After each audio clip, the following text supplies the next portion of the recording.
Hello friends, आज हम लोग देखेंगे मध्यकालीन भारत क्लास 12 हिस्ट्री जो है मध्यकालीन भारत मिडिएवल हिस्ट्री को देखेंगे। उसमें काफ़ी इंपॉर्टेंट टॉपिक है जो देखेंगे हम लोग। इसमें बहुत सारे चीज़ देखने को मिलेगा। तो स्टार्ट करते हैं एनसीईआरटी न्यू एडिशन का। क्या है टॉपिक?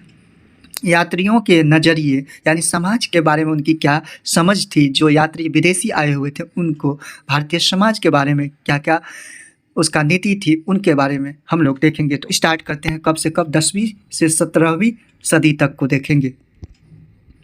महिलाओं और पुरुषों ने कार्य की तलाश में प्राकृतिक आपदाओं से बचाव के लिए व्यापारियों, सैनिकों, पुरोहितों, तीर्थयात्रियों के रूप में या फिर साहस की भावना से प्रेरित होकर यात्राएं की।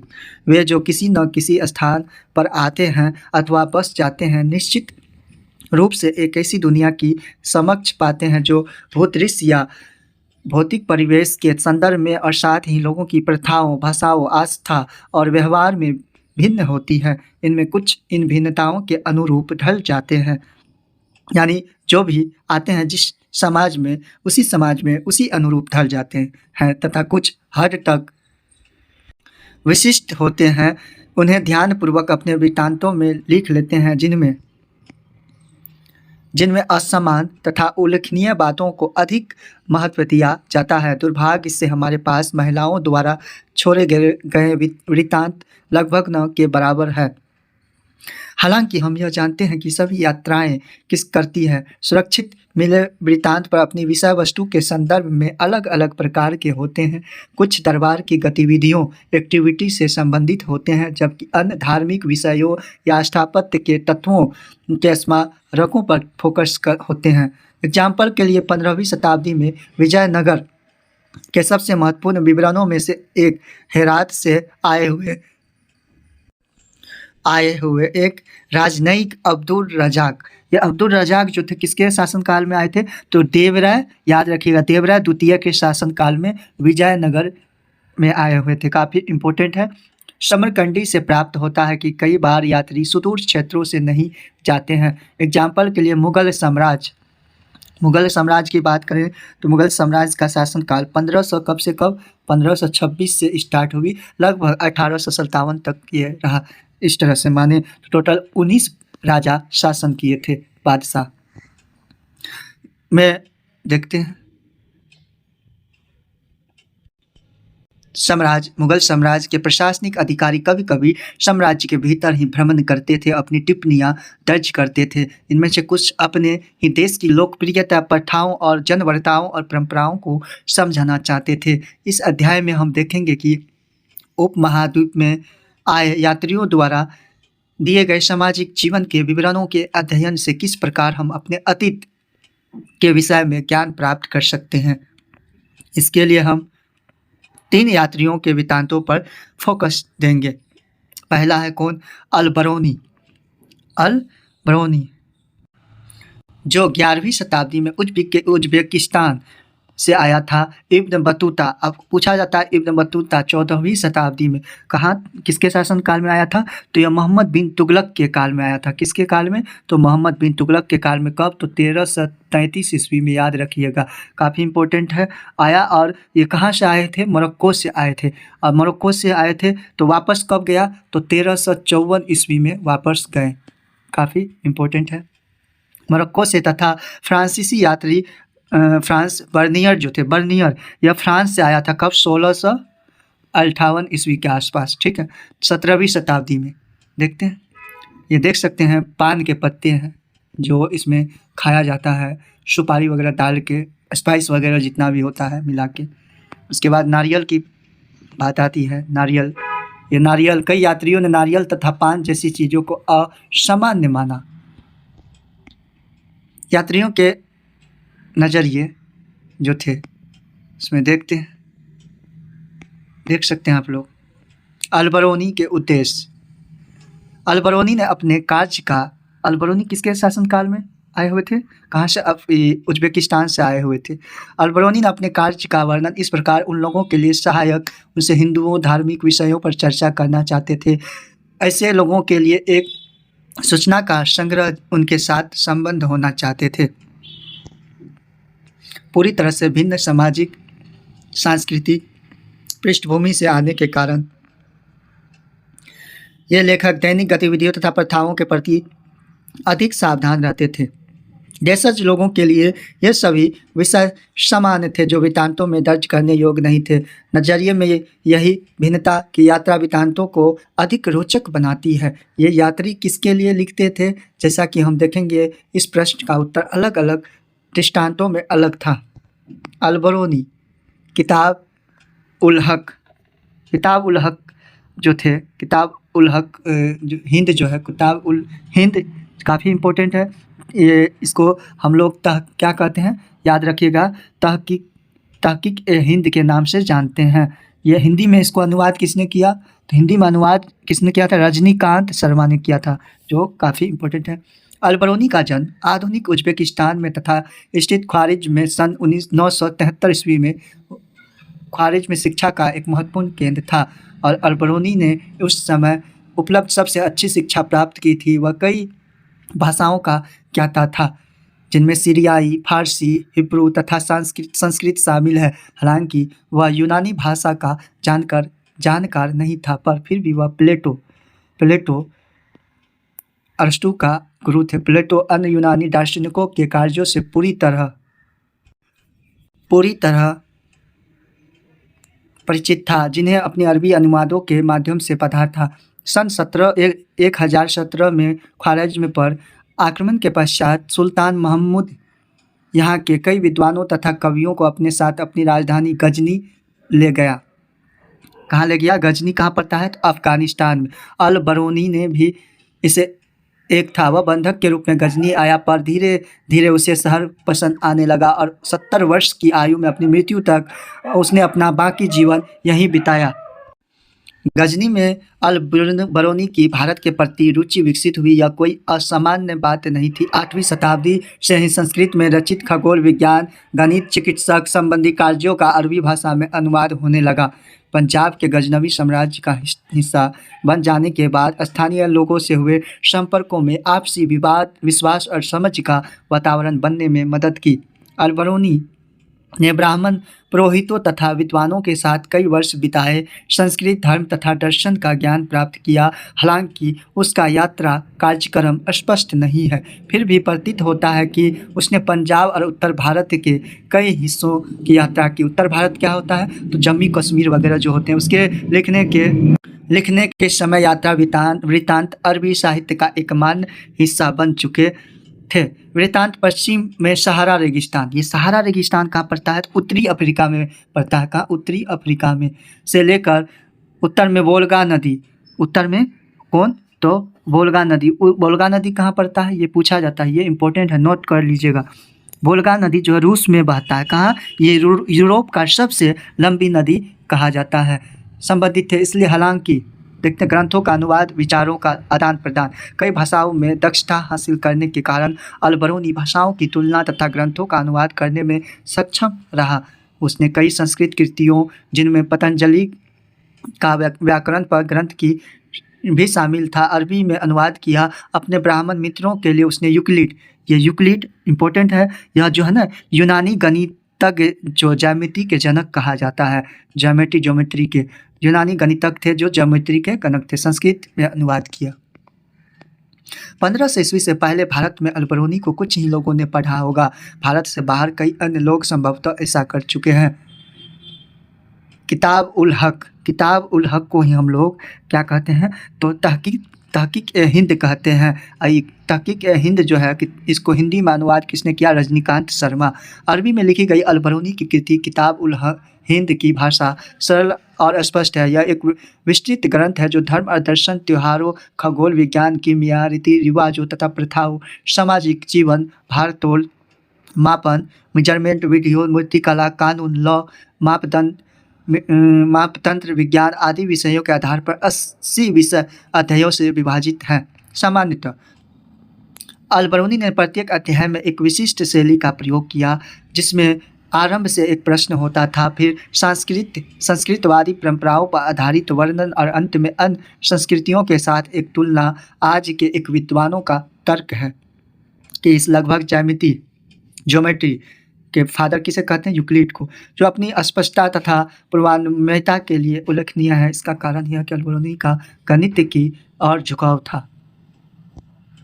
हिंदू क्या? हिंदू शब्द का लगभग 6वीं-5वीं शताब्दी ईस्वी पूर्व में प्रयुक्त होने वाले एक प्राचीन फारसी शब्द है, जिसका प्रयोग सिंधु नदी इंडस के पूर्व क्षेत्र के लिए होता था से निकला था। अरबी लोगों ने इस फारसी शब्द को जारी रखा। इस क्षेत्र को अल हिंद, इम्पोर्टेंट है हिंदू, तथा यहाँ के निवासियों को हिंदी कहा। कालांतर में तुर्कों ने सिंध से पूर्व में रहने वाले लोगों को हिंद, उनके निवास क्षेत्र को हिंदुस्तान तथा उनकी भाषा को हिंदवी का नाम दिया, हिंदवी। इनसे कोई भी शब्द लोगों की धार्मिक पहचान का द्योतक नहीं था। इस शब्द का धार्मिक संदर्भ में प्रयोग बहुत बाद की बात है। अल्बेरोनी, जिसने लेखन में भी अरबी भाषा का प्रयोग किया था, ने संभवतः अपनी कृतियां महाद्वीप के सीमांत क्षेत्रों में रहने वाले लोगों के लिए लिखी थी। वह संस्कृत, पाली और प्राकृत ग्रंथों के अरबी भाषा में अनुवादों तथा रूपांतरों से परिचित था। इनमें दंत कथाओं से लेखक, खगोल विज्ञान और चिकित्सक संबंधी कृतियां सभी शामिल थी, पर साथ ही इन ग्रंथों की लेखन सामग्री शैली के विषय में उसका दृष्टिकोण आलोचनात्मक था और निश्चित रूप से वह उनमें सुधार करना चाहते थे। देख सकते हैं आप लोग 13वीं शताब्दी की अरबी पांडुलिपि का एक चित्र, जिसमें 6वीं शताब्दी ईस्वी पूर्व एथेंस के राजनेता एवं कवि सोलोन को विद्यार्थियों को संबोधित करते हुए दिखाया गया। सोलोन एवं उनके विद्यार्थियों के कपड़े पर ध्यान से देखिए। ये सोलोन है और उसके विद्यार्थी, ये सोलोन विद्यार्थी है। देख सकते हैं आप लोग। इब्न बतूता का रिहला, एक आरंभिक विश्व यात्री। इब्न बतूता जो कहाँ से आया हुआ था? तो मोरक्को से आया हुआ था। अफ्रीका में मोरक्को पड़ता है। और इब्न बतूता कब भारत आया? 1333 में। वापस कब गया? तो 1354 में गए वापस। और किसके शासनकाल में आए थे? मोहम्मद बिन तुगलक के शासनकाल में। इब्न बतूता द्वारा अरबी भाषा में लिखा गया उसका यात्रा वृत्तांत रिहला कहा जाता है कि 14वीं, ये काफ़ी इंपॉर्टेंट है, 14वीं रिहला जो है इब्न बतूता लिखे थे। 14वीं शताब्दी में भारतीय उपमहाद्वीप के सामाजिक और सांस्कृतिक जीवन के विषय में बहुत ही प्रचुर तथा रोचक जानकारियाँ देती है। मोरक्को कहाँ पड़ता है? अफ्रीका में। इस यात्री का जन्म तंजियर के सबसे सम्मानित तथा शिक्षित परिवारों में से एक, जो इस्लामी कानून अथवा शरिया पर अपनी गणितज्ञ के लिए प्रसिद्ध था, में हुआ था। अपने परिवार की परंपरा के अनुसार इब्न बतूता ने कम उम्र में साहित्यिक तथा शास्त्ररुद्ध शिक्षा हासिल की। अपनी श्रेणी के अन्य सदस्यों के विपरीत इब्न बतूता पुस्तकों के स्थान पर यात्राओं से अर्जित अनुभव को ज्ञान का अधिक महत्वपूर्ण स्रोत मानता था। उसे यात्राएं करने का बहुत शौक था और वह नए नए देशों के लोगों के विषय में जानने के लिए दूर दूर के क्षेत्रों तक गया। 1332-33 में भारत के लिए प्रस्थान करने से पहले वह मक्का मदीना के तीर्थ यात्रा और मक्का मदीना और कहाँ? सीरिया का राजधानी पूछा जाता है तो कहाँ है? तो दमिश्कस होता है सीरिया का राजधानी। इराक का राजधानी तेहरान। यमन का राजधानी साना, यमन यमन का साना। ओमान का पूछा जाता है मस्कट राजधानी। और पूर्वी अफ्रीका के कई तटीय व्यापारिक बंदरगाहों की यात्रा कर चुका था। मध्य एशिया काफ़ी इंपॉर्टेंट है कि राष्ट्रीय होकर इब्न बतूता सन 1333 में स्थल मार्ग से सिंधु पहुंचा। उसने दिल्ली के मुल्क मोहम्मद बिन तुगलक, जिसको MBT के नाम से जानते हैं हम लोग, ठीक है, के बारे में सुना था और कला और साहित्य के एक दायशील संरक्षक के रूप में उसकी ख्याति में आकर्षित हो बतूता ने मुल्तान और कच्छ के रास्ते होकर दिल्ली की ओर प्रस्थान किया। सुल्तान उसकी विद्वत्ता से प्रभावित हुआ और उसे दिल्ली का काजी न्यायाधीश नियुक्त किया। किसको नियुक्त किया? काफ़ी इंपॉर्टेंट है। तो दिल्ली का काजी नियुक्त कर दिया गया इब्न बतूता को।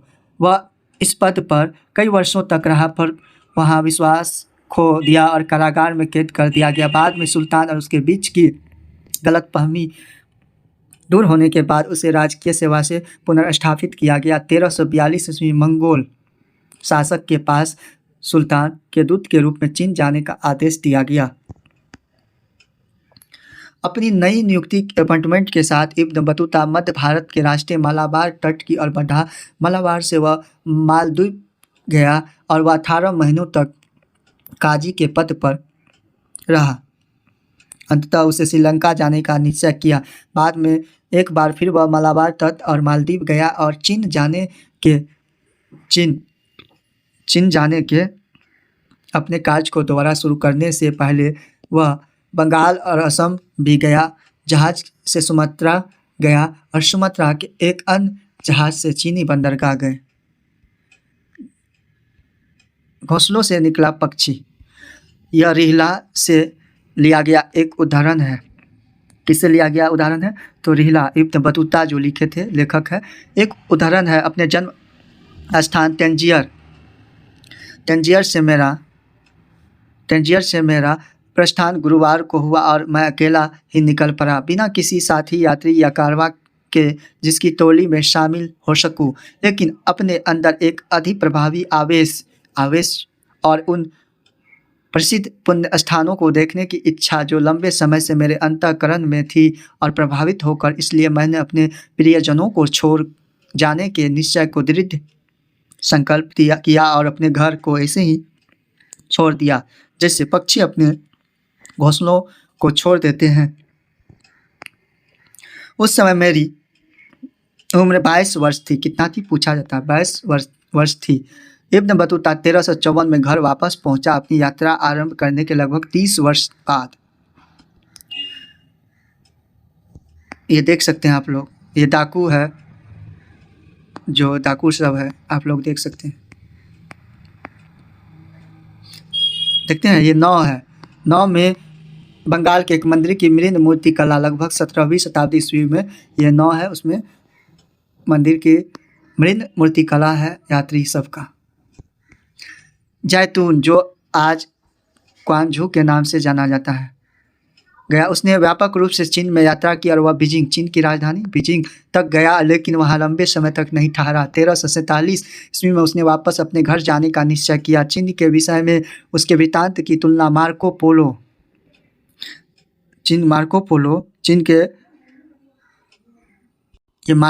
कौन थे? तो यह पांड्य के शासनकाल में आया हुआ था। जो 13वीं शताब्दी के अंत में वेनिसर से चलकर चीन और भारत की यात्रा की थी। वे वृत्तांत से ही की जाती है कि इब्न बतूता ने नवीन संस्कृतियों, लोगों, आस्थाओं, मान्यताओं आदि के विषय में अपने अभिमत को सावधानी तथा कुशलतापूर्वक दर्ज किया।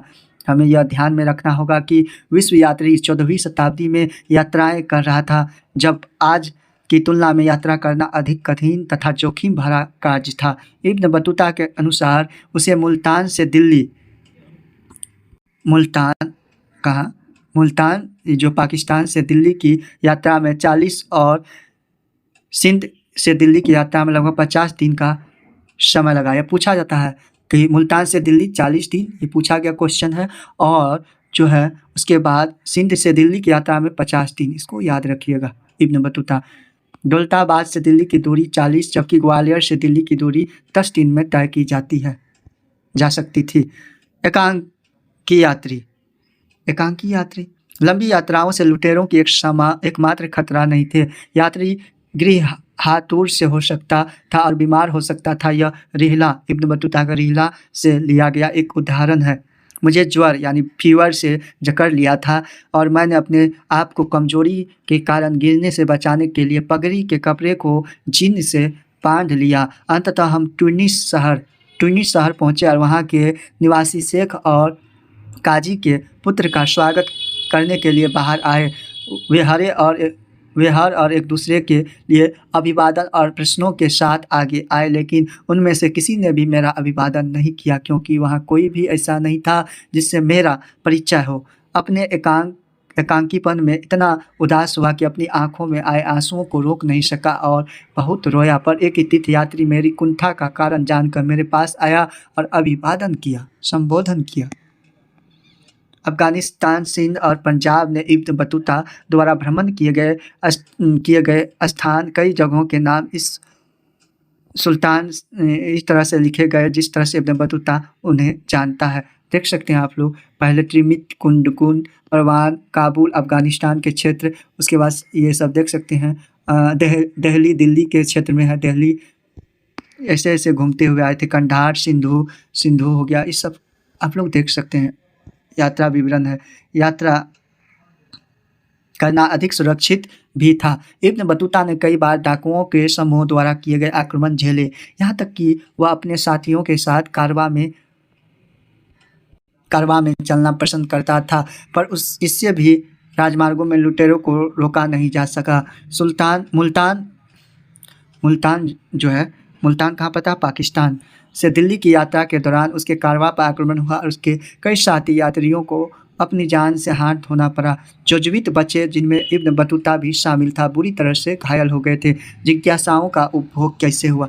जैसा कि हमने देखा कि इब्न बतूता एक हठीला यात्री था जिसने उत्तर पश्चिम अफ्रीका में अपने निवास स्थान मोरक्को वापस जाने से पूर्व कई वर्ष उत्तरी अफ्रीका, पश्चिमी एशिया, मध्य एशिया के कुछ भाग, हो सकता है वह रूस भी गया हो, भारतीय उपमहाद्वीप तथा चीन की यात्रा की। जब वह वापस तो स्थानीय शासक ने निर्देश दिए कि उनकी कहानियों को दर्ज किया जाए।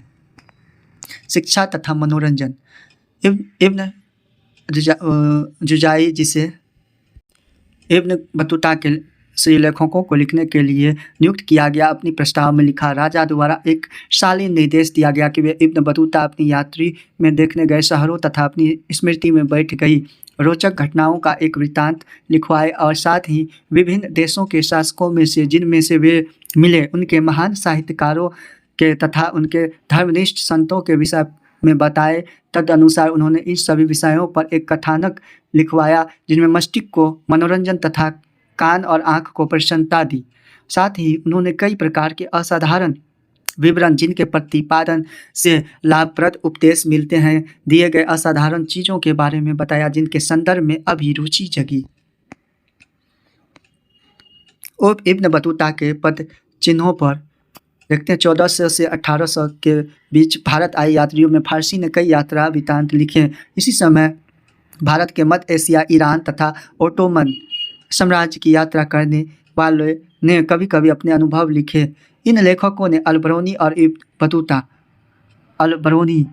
इब्न बतूता मोहम्मद बिन तुगलक के शासनकाल में आया था, काफ़ी इम्पोर्टेंट है।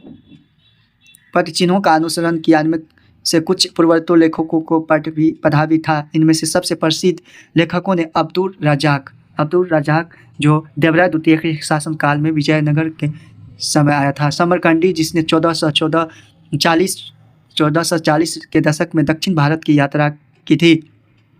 महमूद बली बल्खी, जिसने 1620 के दशक में व्यापक रूप से यात्राएं की थी, तथा शेख अली हाजिन, जो 1740 के दशक में उत्तर भारत आया था। उत्तर भारत कहाँ? जम्मू कश्मीर वगैरह शामिल है। इनमें से कुछ लेखक भारत में समूहित थे और यहाँ तक कि उनमें एक महमूद बल्खी तो कुछ समय के लिए सन्यासी भी बन गया था। कुछ अन्य जैसे कि हाजिन भारत से निराश हुए और यहाँ तक कि घृणा भी करने लगे। वे भारत में अपने लिए एक उत्तरीय स्वागत की आशा कर रहे थे। उनमें से अधिकांश ने भारत को अचंभों के देश के रूप में देखा। देख सकते हैं 18वीं शताब्दी का एक चित्र जिसमें यात्रियों को आग के आसपास इकट्ठा हुआ दिखाया गया है। देखते हैं ठंडी का मौसम में आग के पास बैठे हुए यात्रीगण जितने भी हैं विदेशी। फ्रांसवा बार्नियर जो थे, ये शाहजहां का बड़ा बेटा दारा शिकोह के शासनकाल में आया था। यह एक चिकित्सक थे। कौन थे? यह एक चिकित्सक डॉक्टर थे। कौन थे? डॉक्टर के रूप में थे। ठीक है। लगभग 1500 ईस्वी में भारत में पुर्तगालियों के आगमन के पश्चात उनमें से कई लोगों ने भारतीय सामाजिक रीति रिवाजों तथा धार्मिक प्रथाओं के विषय में विस्तृत वृत्तांत लिखे। उनमें से कुछ चुनिंदा लोगों जैसे जेसुइट रॉबर्टो नेविली, ये कौन थे? तो यह जो ईसाई धर्म का प्रचार करने के लिए आया हुआ था भारत, ये काफ़ी भारतीय ग्रंथों की यूरोपीय भाषाओं के अनुवादित भी किया। सबसे प्रसिद्ध यूरोपीय लेखकों में से एक नाम दुआर्ते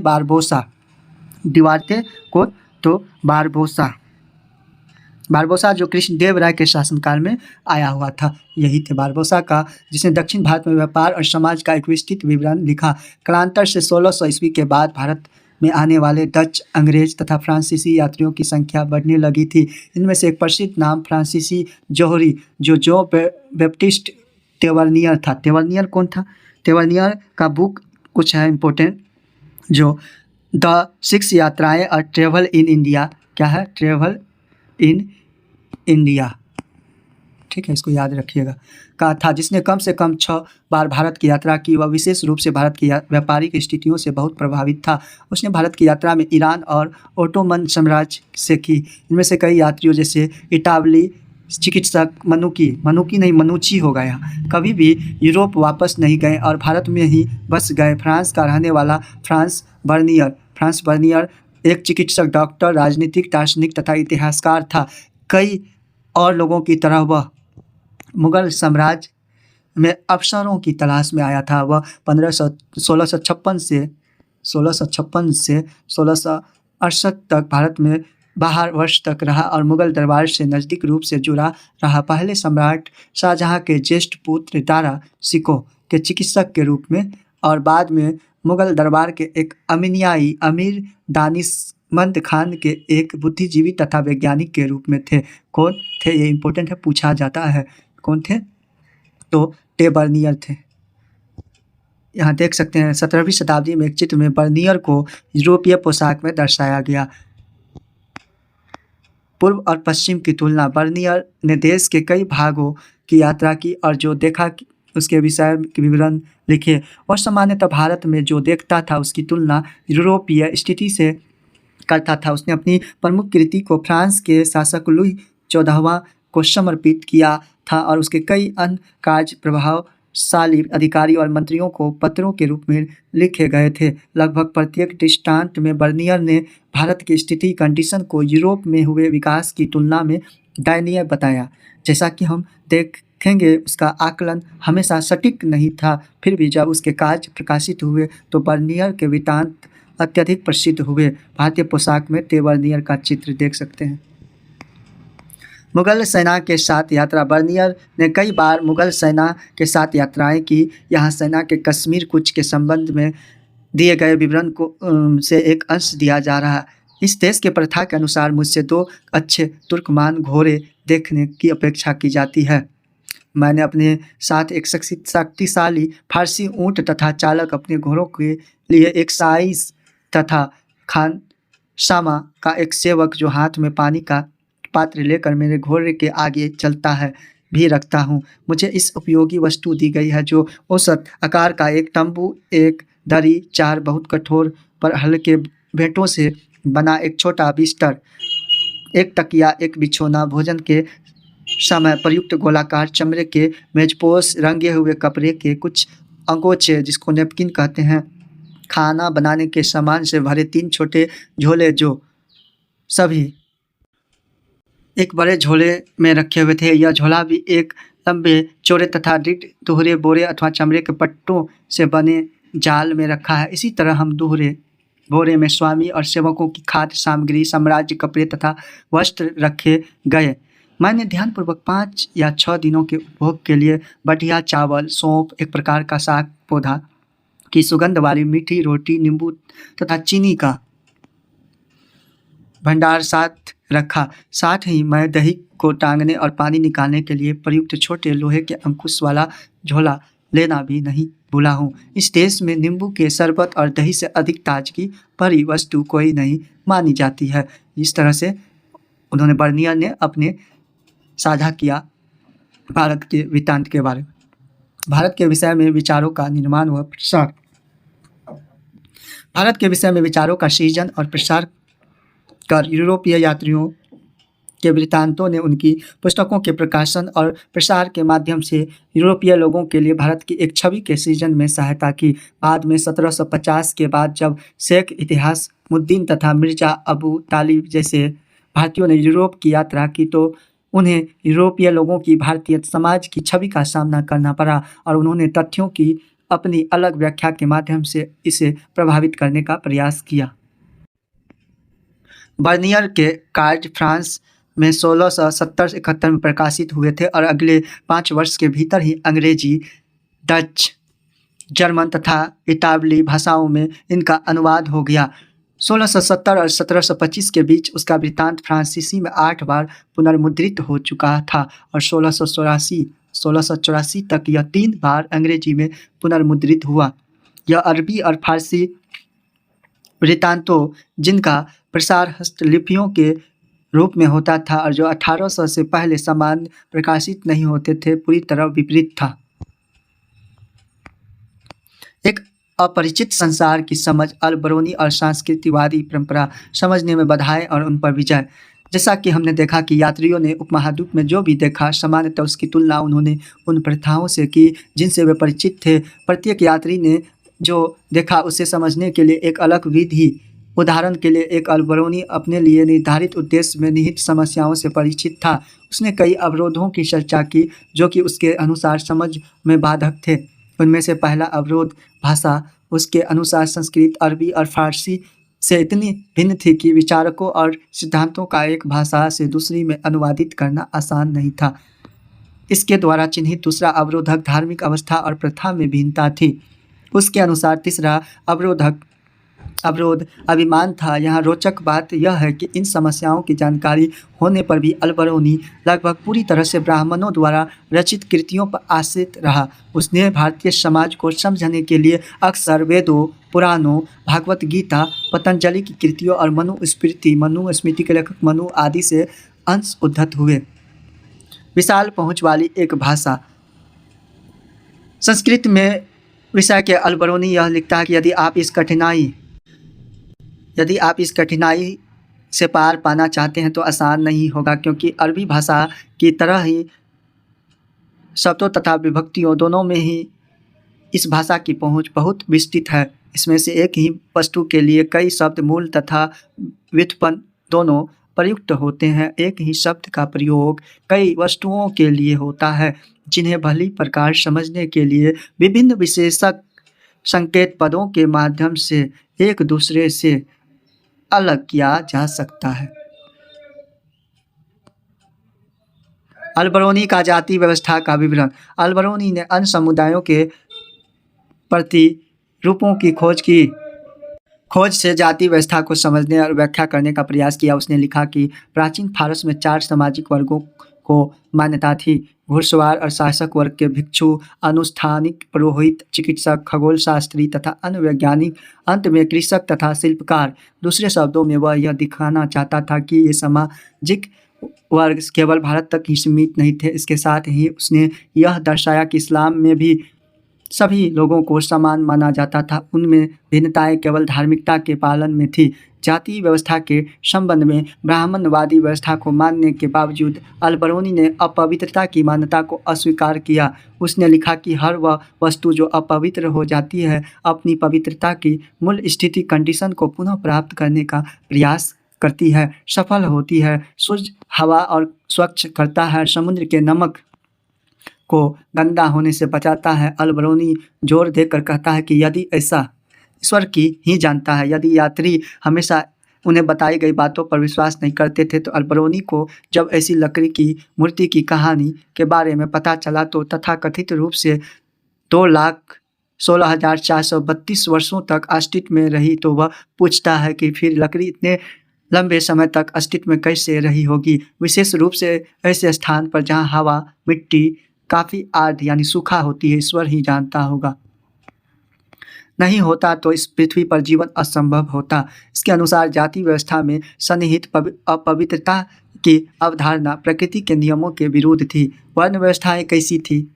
ये वर्ण व्यवस्थाएं जो थी यह कैसी थी उसके बारे में वर्ण व्यवस्था का उल्लेख जो है ना, हम लोगों को ये वर्ण व्यवस्था जो है इसका उल्लेख ऋग्वेद के 10वें मंडल के पुरुष सूक्त से मिलता है। हम लोगों को वर्ण व्यवस्था हम लोग पढ़ेंगे तो अल-बरूनी वर्ण व्यवस्था इस प्रकार उल्लेख करता है कि सबसे ऊंची जाति ब्राह्मणों की है, जिनके विषय में हिंदुओं के ग्रंथ हमें बताते हैं कि वे ब्राह्मण के सिर से उत्पन्न हुए थे, क्योंकि ब्रह्म प्रकृति नामक शक्ति का ही दूसरा नाम है और सिर शरीर का सबसे ऊपरी भाग है। इसलिए ब्राह्मण पूरी प्रजाति के सबसे चुनिंदा भाग है। इसी कारण से हिंदू उन्हें मानव जाति में सबसे उत्तम मानते हैं, यानी बेस्ट मानते हैं। अगली जाति क्षत्रियों की है, जिनका सृजन ऐसा कहा जाता कि ब्राह्मण के कंधों और हाथों से हुआ था। उनका दर्जा ब्राह्मणों से अधिक नीची नहीं है। उनके पश्चात वैश्य आते हैं, जिनका उद्भव ब्राह्मण की जंघाओं से हुआ। शूद्र, जिनका सृजन उनके चरणों से हुआ। शूद्र यानी नीचे कुल की। अंतिम 2 वर्णों के बीच अधिकतर अंतर नहीं है, लेकिन इन वर्णों के बीच भिन्नता होने पर भी एक साथ ही शहरों और गांवों में रहते हैं, समान घरों और आवासों में मिल-जुल कर रहते थे। जैसा कि हमने देखा कि जाति व्यवस्था के विषय में अल-बरूनी का विवरण उसके नियामक संस्कृत ग्रंथों के अध्ययन से पूरी तरह से गहनता से प्रभावित हुआ था। इन ग्रंथों में ब्राह्मणों के दृष्टिकोण से जाति व्यवस्था को संचालित करने वाले नियमों का प्रतिपादन किया गया, लेकिन वास्तविक जीवन में यह व्यवस्था इतनी भी कड़ी यानी कठोर नहीं थी। उदाहरण के लिए अत्यंत शाब्दिक रूप व्यवस्था के परे नामक श्रेणियों से सामान्यतः यह अपेक्षा की जाती है कि वे किसानों, जमींदारों के लिए सस्ता श्रम उपलब्ध।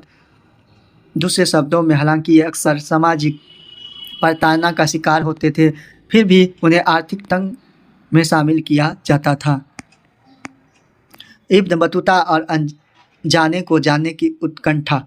जब 14वीं शताब्दी में इब्न बतूता दिल्ली आया, उस समय तक पूरा उपमहाद्वीप एक ऐसे वैश्विक संचार तंत्र का हिस्सा बन चुका था जो पूर्व में चीन से लेकर पश्चिम में उत्तर पश्चिमी अफ्रीका तथा यूरोप तक फैला हुआ था। जैसा कि हमने देखा कि इब्न बतूता ने स्वयं इन क्षेत्रों में बड़े पैमाने पर यात्राएं की, पवित्र पूजा स्थलों को देखा, विद्वान लोगों तथा शासकों के साथ समय बिताए यानी राजाओं के साथ समय बिताए, कई बार काजी के पद पर रहा तथा शहरी केंद्रों की विश्ववादी संस्कृति का उपभोग किया, जहां अरबी, फारसी, तुर्की तथा अन्य भाषाएं बोलने वाले लोग विचारकों, सूचनाओं तथा उपाख्यानों का आदान प्रदान करते थे। इनमें से अपनी धर्मनिष्ठा के लिए प्रसिद्ध लोगों की ऐसी राजाओं जो निर्दयी तथा दयावान दोनों हो सकते थे कि समान पुरुषों और महिलाओं उनके जीवन की कहानियाँ सम्मिलित थी। जो भी कुछ अपरिचित था उसे विशेष रूप से रेखांकित किया जाता था। ऐसा यह सुनिश्चित करने के लिए किया गया जाता था कि श्रोता यानी सुनने वाला पाठक सुदूर पर सुगम में दोनों के वृत्तांतों से पूरी तरह प्रभावित हो सके। मानव सिर जैसे गिरिदार फल। नारियल का वर्णन इब्न बतूता इस प्रकार करता है, ये वृक्ष स्वरूप से सबसे अनोखे तथा प्रकृति में सबसे विषम्यकारी वृक्षों में से एक है। ये हूबहू खजूर के वृक्ष जैसे दिखते हैं, इनमें कोई अंतर नहीं है सिवाय एक अपवाद के। एक से काष्ठ फल प्राप्त होता है और दूसरे से खजूर। नारियल के वृक्ष का फल मानव सिर से मेल खाता है, मनुष्य के सिर से मेल खाता है, क्योंकि इनमें भी मानो दो आंखें, एक मुख और अंदर का भाग हरा होने पर मस्तिष्क जैसा दिखता है और इससे जुड़ा रेशा बालों जैसा दिखाई देते हैं और वे इससे रस्सी बनाते हैं। लोहे की कीले के प्रयोग के बजाय इनसे जहाज को सिलते हैं। वे इससे बर्तनों के लिए रस्सी भी बनाते हैं। अब पान के बारे में इब्न बतूता का क्या राय है?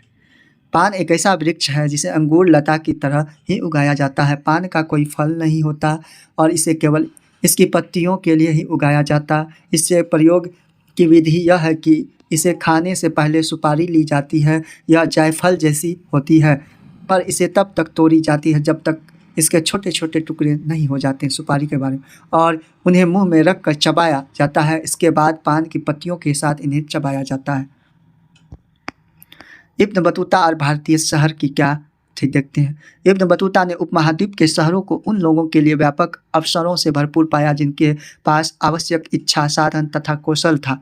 ये शहर घनी यानी आबादी वाले तथा समृद्ध थे। सिवाय कभी कभी युद्धों तथा अभियानों से होने वाली विध्वंस के इब्न बतूता के वृत्तांत से ऐसा प्रतीत होता है कि अधिकांश शहरों में भीड़ भाड़ वाली सड़कें तथा चमक दमक वाले और रंगीन बाजार थे जो विविध प्रकार की वस्तुओं से भरे रहते थे। इब्न बतूता दिल्ली की एक बड़ा शहर, विशाल आबादी वाला तथा भारत के सबसे बड़ा बताता हुआ दौलताबाद महाराष्ट्र में भी कम नहीं था। आकार में दिल्ली को चुनौती देता था।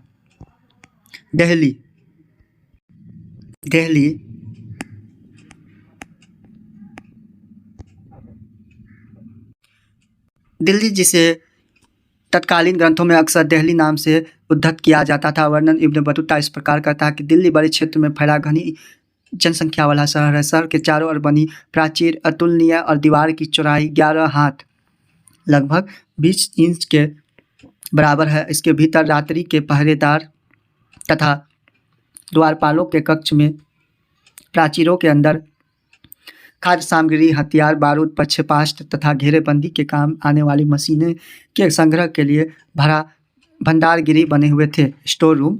प्राचीर के भीतरी भाग में घुड़सवार तथा पैदल सैनिक शहर के एक दूसरे छोर तक आते जाते थे। प्राचीर में खिड़कियां बनी है जो शहर की ओर खुलती है और उन्हीं खिड़कियों के माध्यम से प्रकाश अंदर आता है। प्राचीर का निचला भाग पत्थर के बने जबकि ऊपरी भाग ईंटों से, इसमें से एक दूसरे के पास बनी कई मीनारें हैं। इस शहर के 28 द्वार हैं। इस शहर में कितने द्वार हैं? 28 रेहला में, जिन्हें दरवाज़ा कहा जाता है और इनमें से बदायूं सबसे विशाल है। मांडवी दरवाजे के भीतर एक अनाज मंडी है।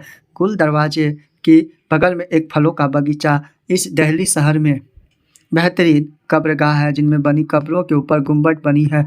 जिन कब्रों पर गुंबद नहीं है उनमें से निश्चित रूप से मेहराब है। कब्रगाह में कंदार, चमेली तथा जंगली गुलाब जैसे फूल उगाए जाते हैं और फूल सभी मौसमों में खिलते हैं। देखते हैं ये कितना इंच का है? 20 इंच के बराबर बना हुआ अंधेरे। देख सकते हैं ये दीवार है, ठीक है, दीवार है। इनमें से निश्चित रूप से मेहराब, कदाक, चमेली, इस तरह से देखते हैं। तुगलक का बाद दिल्ली का एक मेहराब है। बस्ती की किलेबंदी की दीवार का हिस्सा है। बाजार मात्र आर्थिक विनिमय के स्थान ही नहीं थे बल्कि ये सामाजिक आर्थिक गतिविधियों के केंद्र थे। अधिकांश बाजारों में एक मस्जिद तथा एक मंदिर होता था। उनमें से कम कुछ में तो नर्तकों, संगीतकारों और गायकों के सार्वजनिक प्रदर्शन के लिए स्थान भी चिन्हित थे। हालांकि इब्न बतूता के शहरों की समृद्धि का वर्णन करने से अधिक रुचि नहीं था। इतिहासकारों ने उसके वृत्तांत का प्रयोग यह तर्क देने में किया कि शहर अपनी आपूर्ति का एक बड़ा भाग गांवों के अधिकांश अधिशेषों के अधिग्रहण से प्राप्त करते थे। इब्न बतूता ने पाया कि भारतीय कृषि इतना अधिक उत्पादनकारी होने का कारण मिट्टी का उपजाऊपन था जो किसानों के लिए वर्ष में 2 फसलें उगाना संभव करता था। उसने यह भी ध्यान फोकस किया कि उपमहाद्वीप व्यापार तथा वाणिज्य के अंतर एशियाई तंत्रों में भली भांति जुड़ा हुआ था। भारतीय माल की मध्य तथा दक्षिणी पूर्व एशियाई दोनों में बहुत मांग थी, जिससे शिल्पकारों तथा व्यापारियों को भारी मुनाफा होता था। भारतीय कपड़ों, विशेष रूप से सूती कपड़ा, महीन मलमल, रस्म, जरी, साटन क्या होता है? साटन यहाँ काफ़ी इम्पोर्टेंट है। एक तरह का सिल्क कपड़ा होता था। साटन अत्यधिक मांग थी। इब्न बतूता हमें बताता है कि महीन मलमल की कई किस्में इतनी अधिक महंगी थी कि उन्हें अमीर वर्ग तथा बहुत धान्य लोग ही पहन सकते थे। देख सकते हैं ये सिल्क का है कपड़ा। इस तरह से आप लोग देख सकते हैं। बाजार में संगीत यह इब्न बतूता द्वारा दौलताबाद महाराष्ट्र के विवरण के अंश दिया जा रहा है। दौलताबाद में पुरुष और महिला गायकों के लिए एक बाजार है जिसे ताराबाद कहते हैं। यह सबसे विशाल और सुंदर बाजारों में से एक है। यहाँ बहुत सी दुकानें और प्रत्येक दुकान में एक ऐसा दरवाज़ा जो मालिक के आवास में खुलता है। दुकानों को कालीनों से सजाया गया और दुकान के मध्य में झूला है जिस पर गायिका बैठती है। वह सभी प्रकार की भव्य वस्तुएं से सजी होती है और उसकी सेविकाएं उन्हें झूला झुलाती है। बाजार के मध्य में बीच में एक विशाल गुंबद खड़ा है जिसमें कालीन बिछाए गए हैं और सजाया गया है। इसमें प्रत्येक गुरुवार सुबह की इबादत के समय संगीतकारों के प्रमुख अपने सेवकों और दासों के साथ स्थान ग्रहण करते हैं।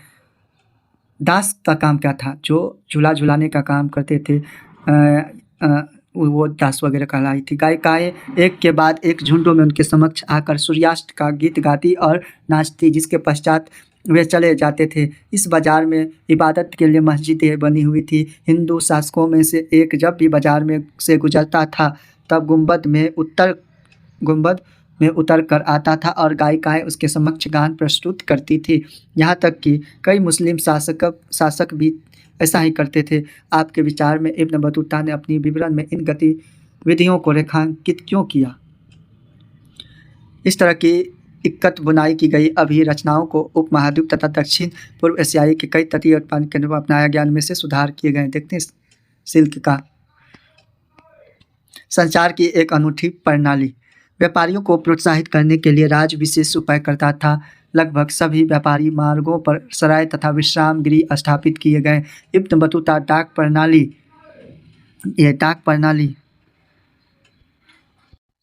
कार्य कुशलता देखकर चकित हुआ और उससे व्यापारियों के लिए न केवल लंबी दूरी तक सूचना भेजना और उधार प्रेरित करना भी प्रेषित करना भी संभव हुआ, बल्कि अल्प सूचना पर माल भेजना भी। डाक प्रणाली इतनी कुशल थी कि जहां सिंध ने दिल्ली की यात्रा में 50 दिन लगते थे, वहां गुप्तचरों की खबरें सुल्तान तक डाक व्यवस्था के माध्यम से मात्र 5 दिन में पहुंच जाती थी।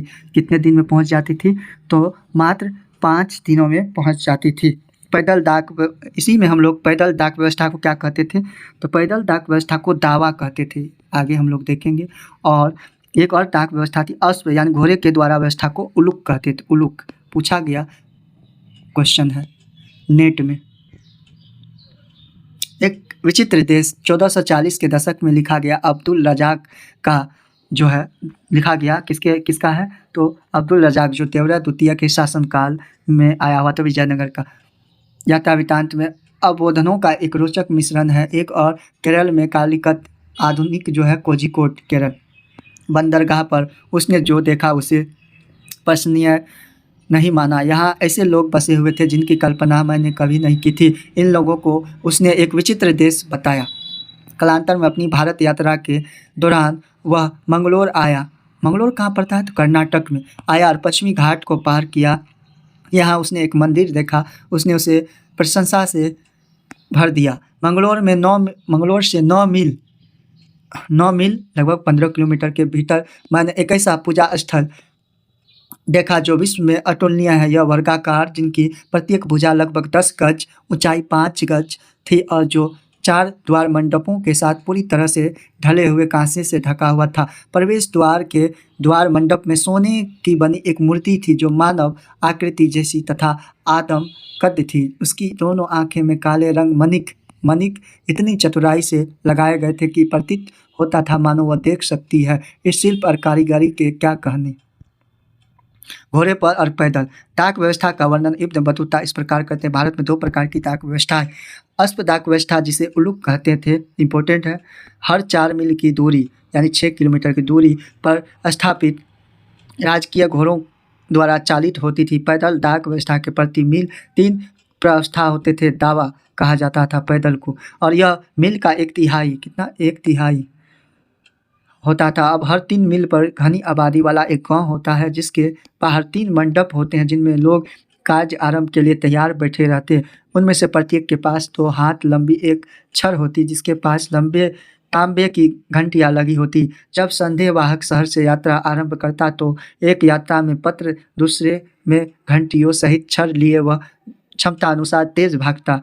जब मंडप में बैठे लोग घंटियों की आवाज़ सुनते हैं तो वह तैयार हो जाते। जैसे ही संदेहवाहक उनके पास पहुंचता, उनमें से उससे पत्र लेता और वह छड़ हिलाते हुए पूरी ताकत से दौड़ता है जब तक वह अगले दावा तक नहीं पहुंच जाता। पत्र अपने गंतव्य स्थान तक पहुंचने तक यही प्रक्रिया चलती रहती। यह पैदल डाक व्यवस्था अश्व डाक व्यवस्था से अधिक तीव्र यानी तेजी होती और इसका प्रयोग अक्सर खुरासान के फलों के परिवहन के लिए होता जिन्हें भारत में बहुत पसंद किया जाता। बर्नियर तथा अपविकसित पूर्व, जहां इब्न बतूता ने हर उस चीज का वर्णन करने का निश्चय किया जिसने अपने अनूठेपन के कारण प्रभावित और उत्सुक किया, वही बर्नियर भिन्न बुद्धिजीवी परंपरा से संबंधित तथा उससे भारत में जो भी देखा वह उसकी समान रूप से यूरोप और विशेष रूप से फ्रांस अथवा स्थितियों की तुलना से भिन्नता को उजागर करने के प्रति अधिक चिंतित था। विशेष रूप से स्थितियाँ जिन्हें उसने अवसादकारी पाया, उसका विचार नीति निर्माताओं तथा बुद्धिजीवी वर्ग के प्रभावित करने का था ताकि यह सुनिश्चित किया जा सके कि वे ऐसे निर्णय ले सके जिन्हें वह सही मानता था। बर्नियर के ग्रंथ travels in the Mughal empire अपने गहन प्रेक्षण, आलोचनात्मक अंतर्दृष्टि तथा गहन चिंतन के लिए उल्लेखनीय है।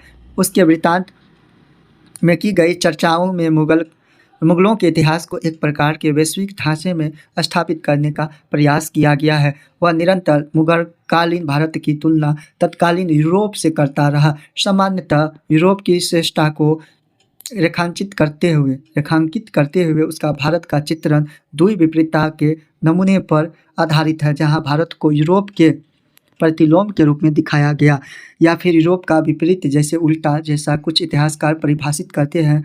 उसने भी भिन्नताएं महसूस की। पदानुक्रम के अनुसार क्रमबद्ध किया, जिससे भारत पश्चिमी दुनिया को निम्न कोटि का प्रतीक हो।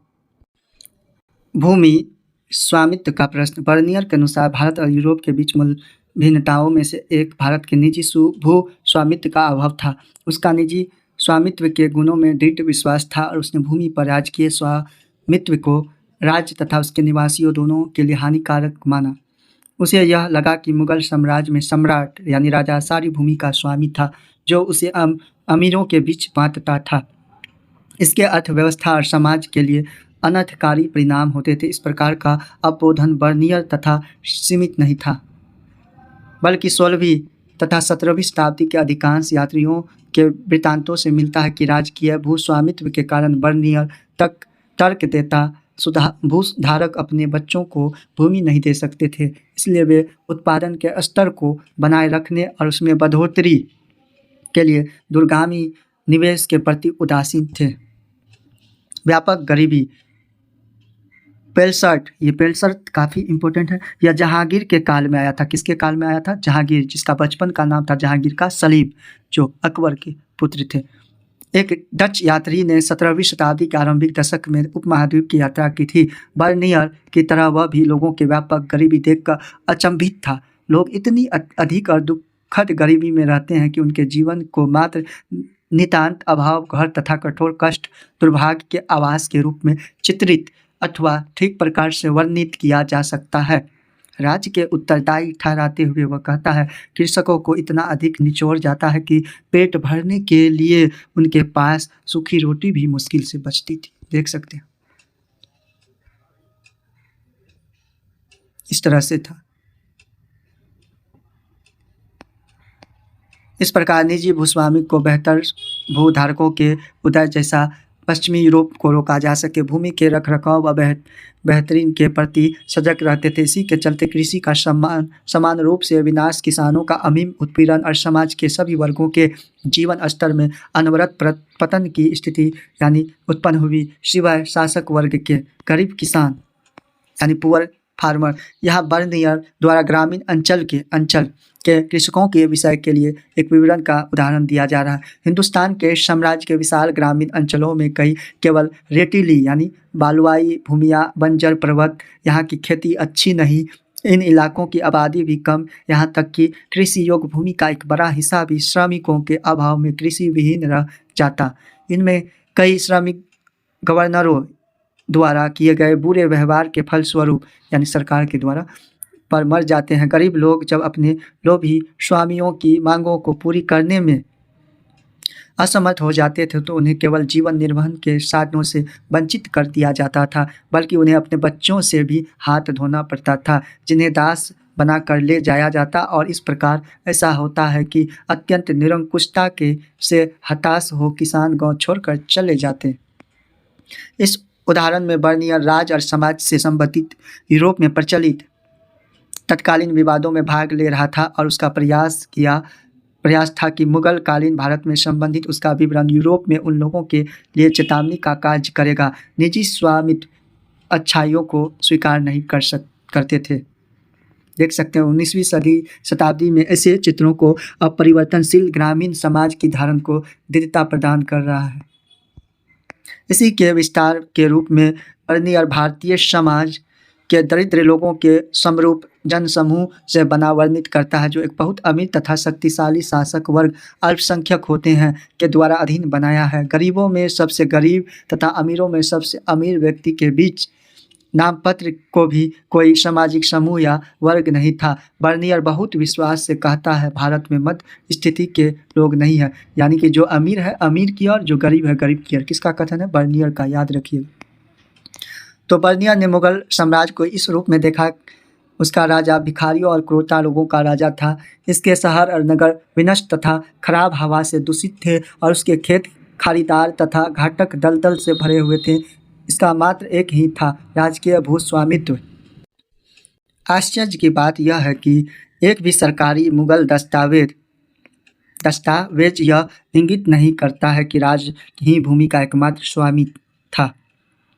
एग्जाम्पल के लिए 16वीं शताब्दी में अकबर का शासनकाल कब से कब तक था पूछा जाता है, तो 1556 से 1605 ईस्वी तक। अकबर के काल का सरकारी इतिहासकार अबुल फजल। अबुल फजल कौन था? ये अबुल फजल जो अकबरनामा के लेखक थे। और अबुल फजल जो थे, इसकी हत्या किसने कर दिया? तो जहांगीर जो थे अकबर के बेटा, उन्होंने, बचपन का नाम क्या था? सलीम। सलीम ने हत्या कर दिया। भू राजस्व को राजस्व का पारिश्रमिक बताता है जो राजा द्वारा अपनी प्रजा को सुरक्षा प्रदान करने के बदले की गई मांग प्रतीत होती है, न कि अपने स्वामित्व वाली भूमि पर लगान। ऐसा संभव है कि यूरोपीय यात्री ऐसी मांगों को लगान मानते थे क्योंकि भूमि राजस्व की मांग अक्सर बहुत अधिक होती थी, लेकिन असल में यह न तो लगान था न ही भूमि का टैक्स, बल्कि उपज पर लगने वाला टैक्स। तथा अधिक जानकारी के लिए देखते हैं। बर्नियर और के विवरणों के 18वीं शताब्दी में पश्चिमी विचारकों का प्रभावित किया। उदाहरण के लिए फ्रांसीसी दार्शनिक मॉन्टेस्क्यू ने उसके वृत्तांत का उपयोग प्राच्य निरंकुशवाद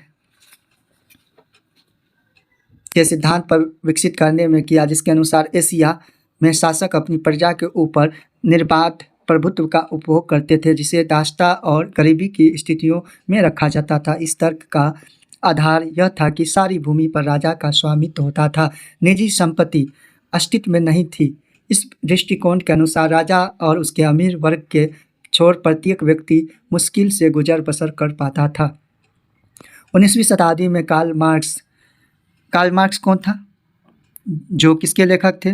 तो दास कैपिटल पुस्तक जो है कार्ल मार्क्स है के लेखक थे। 1867 में दास कैपिटल के लेखक, 67 में 1800 कार्ल मार्क्स थे। इस विचार को एशियाई उत्पादन शैली के सिद्धांत के रूप में और आगे बढ़ाया। उसने यह तर्क दिया कि भारत उपनिवेशवाद से पहले अधिवेश का अधिग्रहण राज्य होता था।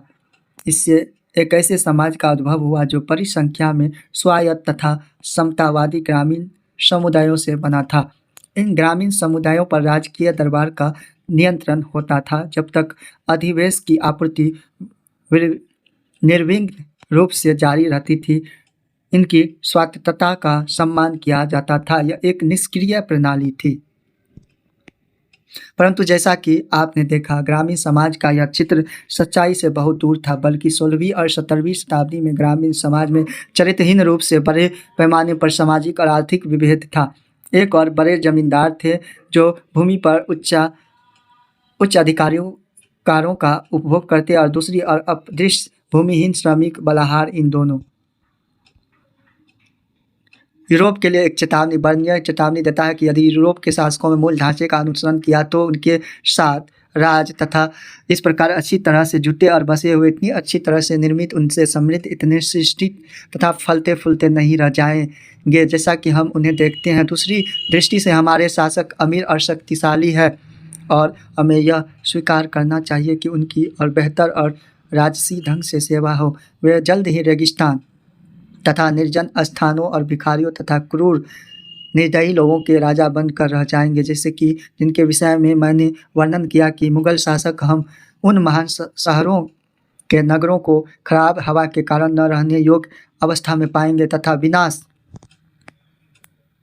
की स्थिति में जिनके जीर्णोद्धार की किसी भी चिंता नहीं है, यानी पुनर्निर्माण की। टीले और झाड़ियों और घाटक दलदल से भरे हुए खेत, जैसा कि पहले ही बताया गया है, के बीच ही बड़ा किसान था जो किराए के श्रम का प्रयोग करता था और माल उत्पादन में संलग्न रहता था। साथ ही अपेक्षाकृत छोटे किसान भी थे जो मुश्किल से ही निर्वहन लायक उत्पादन कर पाते थे। एक अधिक जटिल सामाजिक सच्चाई। हालांकि मुगल राज को निरंकुश रूप से देने की तन्मयता स्पष्ट है, लेकिन उसके विवरण की कभी कभी एक अधिक जटिल सामाजिक सच्चाई की ओर इशारा करते हैं। उदाहरण के लिए वह कहता है कि शिल्पकारों के पास अपने उत्पादों को बेहतर बनाने का कोई प्रोत्साहन नहीं था, क्योंकि मुनाफे का अधिग्रहण राज्य द्वारा लिया जाता था, इसलिए उत्पादन हर जगह पतनोन्मुख था। साथ ही वह भी मानता था कि पूरे विश्व से बड़ी मात्रा में बहुमूल्य धातु भारत में आती थी, क्योंकि उत्पादों का सोने और चांदी के बदले निर्यात होता था, और वह बहु समृद्ध व्यापारिक समुदाय जो लंबी दूरी के विनिमय से संलग्न था और अस्तित्व को भी रेखांकित करता था। ये देख सकते हैं सोने का चम्मच जिसमें पन्ने एवं मानिक जड़े हुए हैं। मुगल कालीन शिल्पकारों की खास दक्षता का यह अच्छा उदाहरण है। देख सकते हैं सोने का चम्मच है, मानिक लगे हुए हैं। एक भिन्न सामाजिक आर्थिक परिदृश्य बर्नियर का उदाहरण देखते हैं। यह ध्यान देना आवश्यक है कि इस देश के विस्तृत भूभाग का अधिकांश भाग अत्यधिक उपजाऊ है। उदाहरण के लिए बंगाल, वेस्ट बंगाल वगैरह, बांग्लादेश राज्य से जो मिस्र से न केवल चावल और मकई किस फसल में आता है तो खरीफ फसल के अंतर्गत आता है। जीवन की आवश्यक वस्तुओं के उत्पादन में, बल्कि उन अनगिनत वाणिज्यिक वस्तुओं के संदर्भ में जो मिस्र में भी नहीं उगाई जाती, जैसे रेशम, कपास, नील, कहीं आगे, और भारत के ऐसे भाग जहां जनसंख्या पर्याप्त और भूमि पर खेती अधिक होती है, जहां एक शिल्पकार जो हालांकि मूल रूप से आलसी होता है, आवश्यकता से या किसी अन्य कारण से अपने आप को गलीचों, जरी, कसीदाकारी, कढ़ाई, सोने और चांदी के वस्त्रों तथा विभिन्न प्रकार के रेशम तथा सूती वस्त्रों जो देश में भी प्रयोग होते हैं, विदेश में निर्यात किए जाते हैं, के निर्माण का कार्य करने के लिए पाठ हो जाता है। यह भी नहीं भूलना चाहिए कि पूरे विश्व के सभी भागों में संचलन के पश्चात सोना चांदी भारत में आकर कुछ हद तक खो जाता। 17वीं शताब्दी में जनसंख्या का लगभग 15% भाग नगरों में रहता था। औसतन उसी समय पश्चिमी यूरोप की नगरीय जनसंख्या के अनुपात से अधिक था। इतने पर बर्नियर मुगलकालीन शहरों को शिविर नगर कहा। मुगलकालीन शहर को शिविर नगर किसने कहा? तो बर्नियर। इंपॉर्टेंट है, जिससे इसका आशय उन नगरों से था जो अपने अस्तित्व और बने रहने के लिए राजकीय शिविर पर निर्भर थे। उसका विश्वास था कि राजकीय दरबार में आगमन के साथ अस्तित्व में आते थे और उसके कहीं और चले जाने के बाद तेजी से पद उन्मुख हो जाते। उससे यह भी सुझाया कि इनकी सामाजिक और आर्थिक नींव व्यवहार नहीं है और राजकीय प्रशय पर आश्रित थे। भूस्वामित्व के प्रश्न की तरह ही बर्नियर का अति सरलीकृत चित्रण प्रस्तुत रहा था। वास्तव में सभी प्रकार के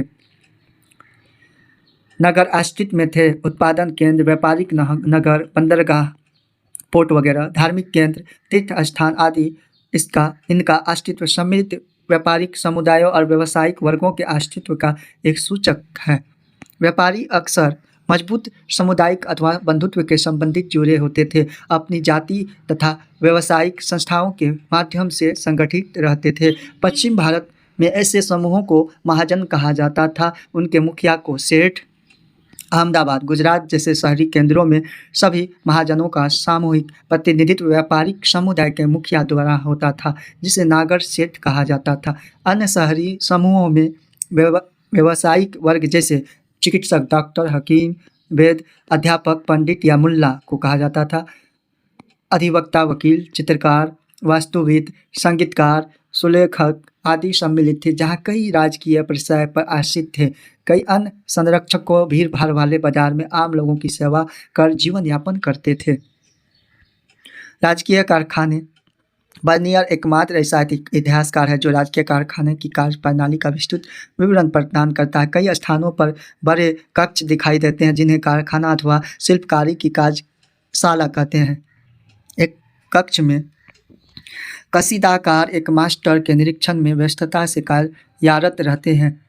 एक अन्य के आप सुनारों को देखते हैं। तीसरे में चित्रकार, चौथे में परलक्षा रस का रोगन लगाने वाले, पांचवें में बढ़ई, खरादी, दर्जी, जूते बनाने वाले, छठे में रेशम, जरी तथा महीन मलमल का काम करने वाले। शिल्पकार अपने कारखानों में हर रोज सुबह आते हैं, जहां वह पूरे दिन कार्य करते रहते और शाम को अपने अपने घर चले जाते हैं। इसी तरह निश्चित नियमित ढंग से उनका समय बीतता जाता है। कोई भी जीवन उनकी स्थितियों को में सुधार करने का इच्छुक नहीं है जिनमें वह पैदा हुआ था। महिलाएं, दासियां, सती तथा श्रमिक को देखेंगे। जिन यात्रियों ने अपने लिखित वृत्तांत घोरे वे सामान्यतः पुरुष, जिन्हें उपमहाद्वीप में महिलाओं की स्थिति कंडीशन का विषय रुचिकर और कभी कभी जिज्ञासापूर्ण लगता था। कभी कभी वे सामाजिक पक्षपात को समान परिस्थिति मान लेते थे। उदाहरण के लिए बाजार में दास किसी भी अन्य वस्तु की तरह खुलेआम बेचे जाते थे। खुलेआम बाजार में बेची जाती थी। नियमित रूप से भेंट स्वरूप दिए जाते थे। जब इन बतूता सिंध पहुंचा तो उसने सुल्तान मोहम्मद बिन तुगलक, यहाँ मोहम्मद बिन तुगलक हुआ, तो इसी को हम लोग पागल क्या क्या कहते हैं, स्वपनशील, पागल, रक्त पिपासु बादशाह राजा कहा जाता है।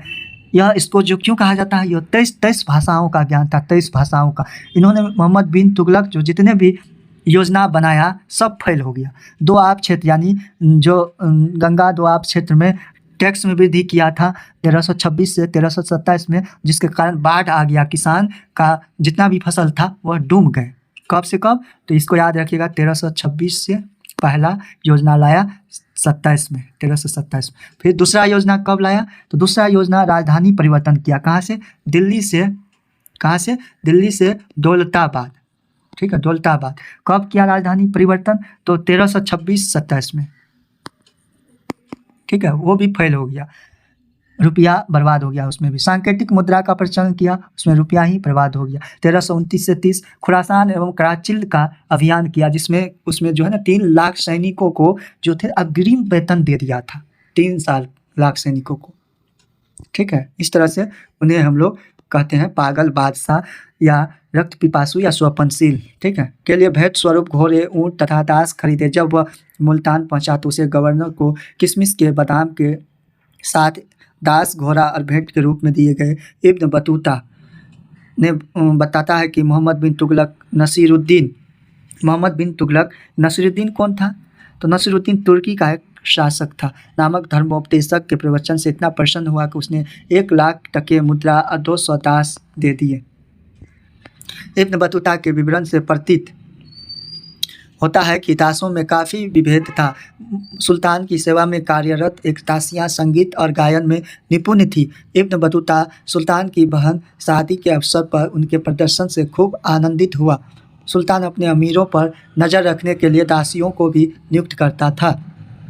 दासों को सामान्यतः घरेलू श्रम के लिए इस्तेमाल किया जाता था। इब्न बतूता ने उनकी सेवाओं को पालकी या डोले में पुरुषों और महिलाओं को ले जाने में विशेष रूप से अपरिहार्य पाया। दासों की कीमत विशेष रूप से उन दासियों की जिनकी आवश्यकता घरेलू श्रम के लिए की थी बहुत कम होती थी। अधिकांश परिवार जो उन्हें रख पाने में समर्थ थे कम से कम 1 या 2 को तो रखते ही थे। सभी समकालीन यूरोपीय यात्रियों और लेखकों के लिए महिलाओं से किया जाने वाला बर्ताव अक्सर पश्चिमी तथा पूर्वी समाजों के बीच भिन्नता का एक महत्वपूर्ण संकेतन माना जाता था। इसलिए यह आश्चर्यजनक बात नहीं है कि बर्नियर ने सती प्रथा को विस्तृत विवरण के लिए चुना।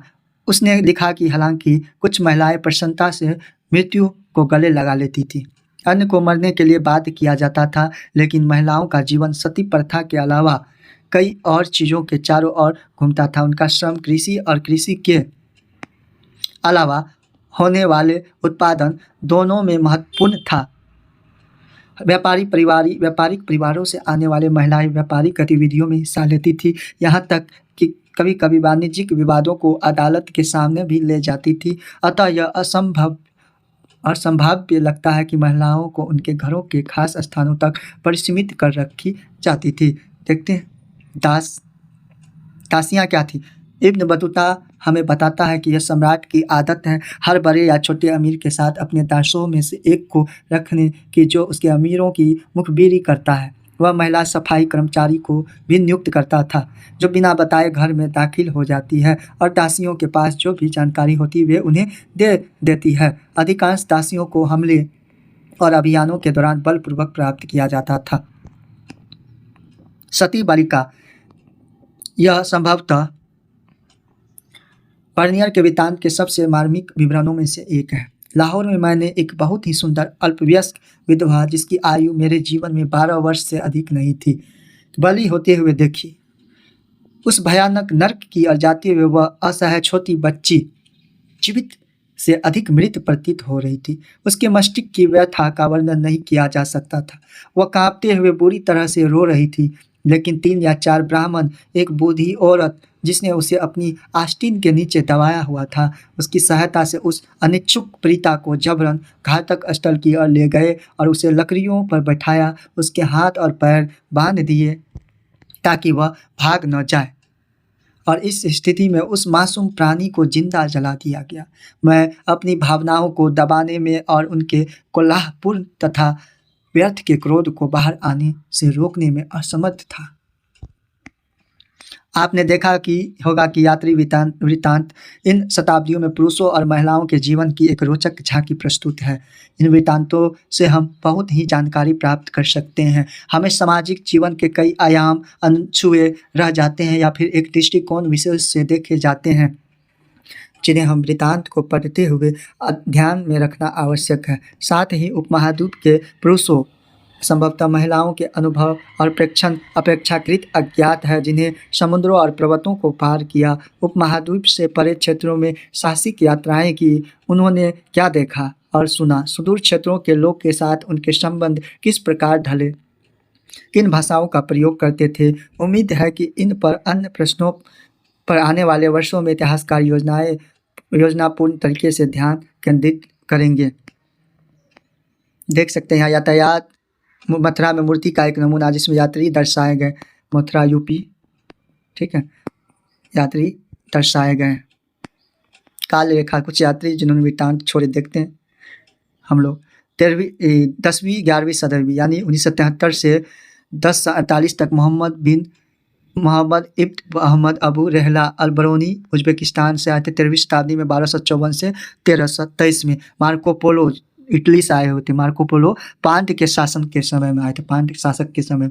14वीं शताब्दी 1304 से 77 में इब्न बतूता जो मोरक्को से आए हुए थे, मोहम्मद बिन तुगलक के समय में आए थे। मोरक्को कहाँ पड़ता है? तो अफ्रीका में पड़ता है। वापस कब गए? तो 1354 में गए वापस, इसको याद रखिए। 1413 से 82 ईस्वी में अब्दुल अल रजाक जो कमाल अल दीन उब्न इहान अल समरकंड से थे। 1466 से 72 में अफनासी निकिटिन 15वीं शताब्दी रूस से आए हुए थे। 16वीं शताब्दी में भारत की यात्रा पे आए थे। 1518 ईस्वी में दुर्ते बारबोसा, ये पूछा जाता है कृष्णदेव राय के शासनकाल में विजयनगर आया हुआ था, ये इंपॉर्टेंट है, पूछा जाता है। मृत्यु 1521 में पुर्तगाल से। 1562 में सैदी अली रईस तुर्की से। 1536 से 1600 में अंतोनियो मानसेरेट स्पेन से आए हुए थे, ये भी इम्पोर्टेंट है। 1626 से 1631 में महमूद वली बल्ख से आए थे। 1600 से 1667 में पीटर मुंडी इम्पोर्टेंट है, इंग्लैंड से, यह शाहजहां के शासनकाल में आया हुआ था। पीटर मुंडी 1605 से 1689 तक जो बैप्टिस्ट टेवर्नियर फ्रांस से आए हुए थे। 1620 से 1688 में फ्रांसवा बर्नियर फ्रांस से आए हुए थे। ये फ्रांसवा बर्नियर जो थे फ्रांस से आए हुए थे। इस तरह से आज हम लोगों ने जितने भी चैप्टर 5 का था हम लोगों ने